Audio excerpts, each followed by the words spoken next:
Hi friends, అందరికీ నమస్కారం. 35 ఏళ్ల తర్వాత మహిళల్లో వచ్చే ఆరోగ్య సమస్యలను తప్పకుండా తెలుసుకోవాలి. 35 ఏళ్ల తర్వాత మన శరీరం మారుతుందా? చిన్న చిన్న సమస్యలు పెరుగుతాయా? ఇది మీరు తప్పకుండా తెలుసుకోవాలి. 35 ఏళ్ల తర్వాత హార్మోన్లు స్లోగా మారడం మొదలవుతుంది. మూడ్ స్వింగ్స్ రావడం, చిరాగ్గా ఉండడం, అలసటగా అనిపిస్తుంది. పీరియడ్స్ సమస్యలు, టైంకి రాకపోవడం, ఎక్కువ లేదా తక్కువగా రావడం, నొప్పి పెరగడం ఇలాంటి సమస్యలు ఉంటాయి. 35 ఏళ్ల తర్వాత సామాన్యంగా అందరిలో చూస్తున్న సమస్య బరువు పెరగడం.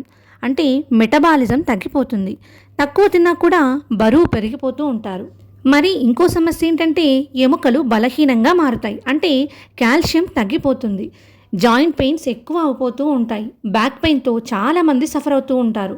ఇంకో సమస్య నిద్రలేమి సమస్య. అంటే సరిగ్గా నిద్ర పట్టకపోవడం, మధ్యలో మెలకువ రావడం ఇలాంటి సమస్యలు కూడా ఎక్కువగా ఉంటాయి. ఇది అందరిలో కనిపిస్తున్న సమస్య. జుట్టు రాలడం, చర్మ సమస్యలు, హెయిర్ ఫాల్ ఎక్కువగా ఉండడం, స్కిన్ డ్రై అయిపోవడం, ముడతలు రావడం వంటి సమస్యలు ఇక్కడి నుంచే మొదలవుతాయి. ఈ సమస్యలన్నింటినీ అధిగమించాలంటే మంచి పోషకాహారం తీసుకోవాలి. గ్రీన్ వెజిటబుల్స్, ఫ్రూట్స్ రోజు తీసుకుంటూ ఉండాలి. అలానే ప్రతిరోజు ఉదయం ఒక గ్లాస్ ఏబీసీ మాల్ట్ అంటే యాపిల్, బీట్రూట్, క్యారెట్, కాజు, బాదాం, ఇలాచీతో తయారు చేసినటువంటి ఈ డ్రింక్ తీసుకోవడం వల్ల శరీరానికి మంచి ఎనర్జీ వస్తుంది.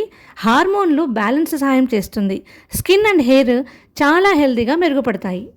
ఇది మీ షణ్ముఖ్ న్యూట్రిమిక్స్ ఏబీసీ మాల్ట్ అయితే ఇంకా న్యాచురల్గా, హోమ్మేడ్గా ఉండి మంచి ఫలితాలను ఇస్తుంది. రోజు వ్యాయామం తప్పనిసరిగా చేయాలి. రోజుకు 30 నిమిషాలు వాకింగ్ చేయాలి, యోగా చేయాలి, నీరు ఎక్కువగా తాగాలి, స్ట్రెస్ తగ్గించుకోవాలి. ప్రతి 6 నెలలకు ఒకసారి హెల్త్ చెకప్ చేయించుకోవడం చాలా ముఖ్యం. ఈ విధంగా చేయడం వల్ల మనకున్న ఇంబ్యాలెన్స్ని మనం బ్యాలెన్స్ చేసుకోవచ్చు. ప్రతిరోజు మన లైఫ్ స్టైల్ని చేంజ్ చేసుకోండి. మీకు ఈ వీడియో ఉపయోగపడితే లైక్ చేయండి. ఇలాంటి మరిన్ని హెల్త్ టిప్స్ కోసం మన ఛానల్ని సబ్స్క్రైబ్ చేయండి. మీకు ఏదైనా సమస్య ఉంటే కామెంట్లో చెప్పండి.